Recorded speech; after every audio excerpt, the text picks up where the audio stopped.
Appreciate your leadership on this issue.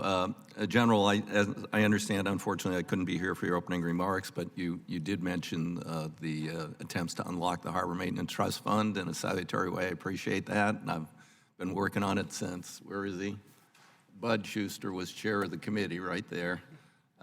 23 years ago, we started working on that, and we finally got it through the House. We're hoping on the Senate. So, but absent that, Congress did come close to spending and fully allocating the income for the coming year.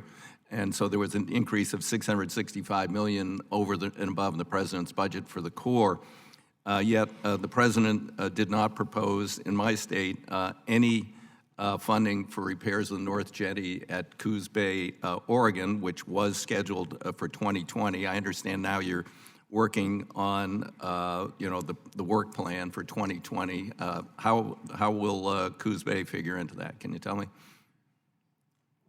So, sir, actually, because of the timing of when we got the actual appropriations, my guys took a couple days off over Christmas, but I worked them over New Year's. And in the last 2 or 3 days, I got a briefing yesterday on the construction account and the investigations account. I got 50 guys back at the office right now that are doing the O&M account. I'll know more on O&M by when I get back tonight. I've got to submit it to Mr. James by tomorrow night. So all of these requirements out there, there's a lot of very, very valid requirements. They'll compete well. And I've got to admit to everybody here, regardless of what we got in the president's budget, Congress went above and beyond $2.6 billion to be able to pay some of this risk down. And that allows us in the work plan, with some of the rules that we don't normally have in the normal process, to allocate those work plan dollars along these very, very critical projects that need to be done. So we will know much, much more. Some are going to compete very well. On some of them, they might not be able to get within that $2.6 billion,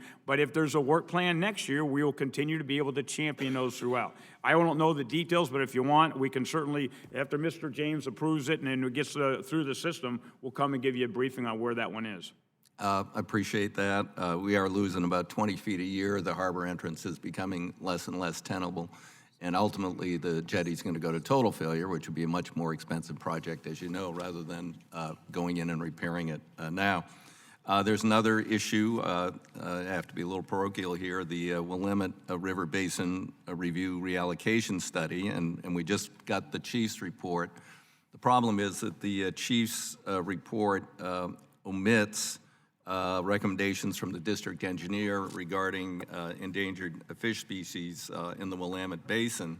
And there had been a very extensive consultation between the Portland District, National Marine Fisheries, stakeholder groups, and they had come to an agreement on how to go forward with this. And absent some recognition in the chief's report, we're looking at litigation yet again, and I hate to get down that path. So I'm hoping that your office will work with mine and other interested members of the Oregon delegation and the stakeholders and the Portland District to amend that chief's report, because I'm not going to include it in WRDA as it is. And sir, we certainly want to try to work through all these issues. What you'll find, and some of you are going to ask me questions about this today, is that everybody comes to the table where they're absolute must-haves. These are all of our red lines we got to do. And there is no engineering solution that can necessarily solve those. So then what happens is we say, we'll continue to study it. And they drag on and on and on. So at some point, we've got to find what is the best optimal solution we can do to try to get to where everybody gets a B+ solution. We're working with NIMS very closely on this one to try to resolve it. We're aware of that challenge. I'd like to think we can work through it, and we'll certainly work with your office to try to get there.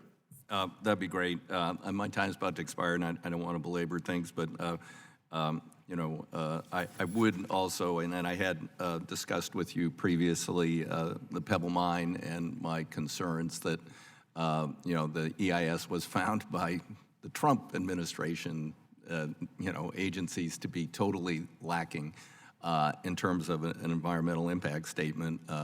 So I'm hoping that, and I understand that there's been some delay and there's some reconsideration and consultation going on. Sir, I would say not a delay. I would say that we understand, based on the magnitude of the comments and our due diligence to do this right, we need at least 90 more days. So we have pushed one of those milestones back. Right now, everybody is very supportive of that extra time. It's better to do this one right and then do it fast. Great. Okay, thank you. Thank you, Madam Chair. Thank you. The chair now recognizes Mr. Garrett Graves.